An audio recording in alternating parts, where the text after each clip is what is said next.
Oh yeah, I'm back. You're back. It's the Non-Believer Bible Club. Hey, remember that time the Israelites sacrificed a goat to a fallen angel? We just read it. Leviticus 16:8. And Aaron shall cast lots upon the two goats, one lot for the Lord, and the other lot for the scapegoat. Did you catch it? No? Let's look at the original Hebrew. And he shall place lots upon the two goats, one marked for Yahweh, and the other marked for Azazel. Who is Azazel? Azazel, also known as Azazel, also known as Azazel, is a fallen angel who appears in the book of Enoch. The book of Enoch and the book of Giants were both found as fragments from the Qumran Dead Sea Scrolls discovered in 1946. In both of them are descriptions of the angel Azazel. He is an angel that is known as a watcher. In the book of Enoch, the watchers are responsible for corrupting man. In fact, these are the same sons of God from Genesis 6, who saw the daughters of men that they were fair, and they took them wives of all which they chose. With this meaning, we have angels breeding with humans, creating Nephilim and giants. And I can't believe this is the Bible. This sounds like fantasy. Azazel himself took a special role. He taught men the art of warfare, of making swords, knives, shields, coats of mail, and taught women the art of deception by ornamenting the body, dyeing the hair, and painting the face and eyebrows. So he taught the men how to fight and the women to wear makeup. Nice. Then, God has the other angels bind Azazel's hands and feet and have him chained to a rock to abide in darkness until the day of judgment. The whole earth has been corrupted through the works that were taught by Azazel. To him ascribe all sin. Book of Enoch, chapter 10, verse 8.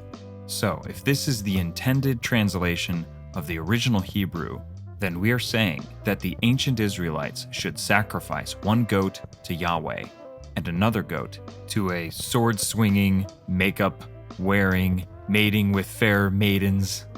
This guy's actually starting to sound like a badass. Basically the worst angel imaginable.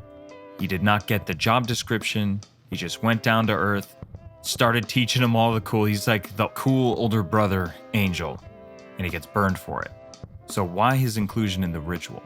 And why have modern translations interpret this differently?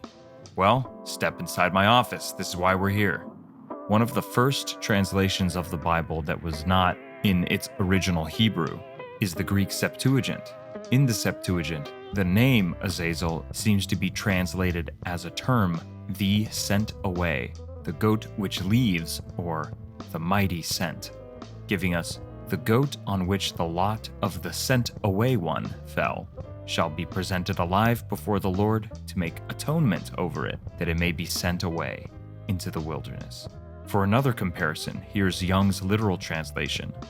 And Aaron hath given lots over the two goats, one lot for Jehovah, and one lot for a goat of departure.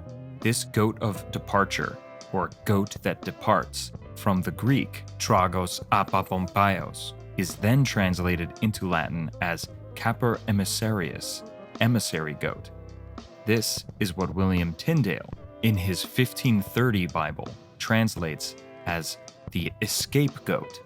It is this translation that is responsible for the current term, scapegoat, a term that would not exist if somebody in the year 1530 didn't translate emissary into escape. That's pretty cool. The translations don't end there. In rabbinical Judaism, this develops into the idea that the goat is led out into the wilderness and shoved off of a rugged mountaintop. This is gone into in detail in the Mishnah Yoma 39a. They have a small group of guys bring the goat out. There's like a mountaintop that he has to go to, and there's different way stations along each way, and then, I shit you not, the one leading the goat is formally offered food and drink at each way station, which he also has to formally refuse. So he's given food and water 9 times, And 9 times he has to say, no thank you. And not only does he have to do this, it's part of the ritual. He gets to the top, the rest of the group has to hang back, and he alone shoves the goat off, and then holds up a white handkerchief so that the other group can see. They hold up a white handkerchief, and then this goes all the way back to the high priest, who waits for this information to continue with the rest of the ritual. It's just a lot. It's a lot to process. So we have the ritual, we have the etymological reasons that describe how we get from Azazel to the scapegoat. But what is the original Jewish idea behind a sacrifice to Azazel in the first place? Remember how Azazel is described. The whole earth has been corrupted through the works that were taught by Azazel. To him ascribe all sin. What is a better scapegoat than a divine entity on which you can confer all corruption? The scapegoat ritual is about purging the sin of the group. One goat is killed for the glory of God. He is clean and pure. But the other goat is burdened and made impure with the sins of the community.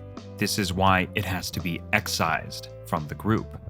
Both spiritually and physically, it's led outside of the tabernacle, outside of the camp, so far into the wilderness, where it's shoved off of a cliff and dies on the bottom of a ravine.